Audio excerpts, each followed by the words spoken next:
Време е на костени во струмичката Подгорија.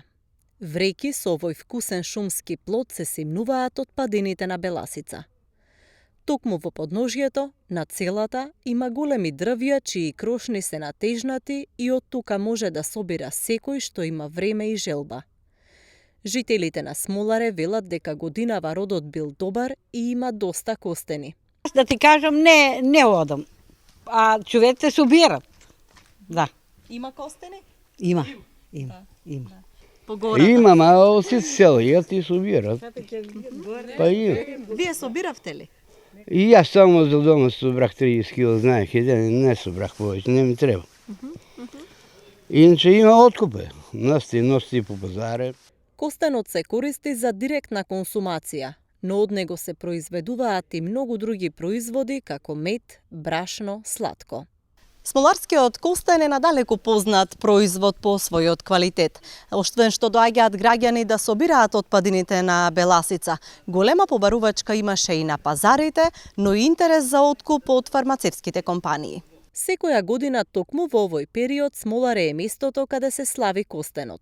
По 2 години пауза поради пандемијата, Општина Ново село ја продолжува традицијата на печење костени под смоларските водопади. И еве се радувам што ова година продолжува традицијата. Ќе ја организираме во подножјето на Беласица, како што споменавте, на платото на патот кон одењето за водопадите. Ќе има културно-уметничка манифестација и организација на која ќе настапат нашите културно-уметничко друштво Јане Сандански, на кој сме особено горди, и Легато бенд за забавниот дел.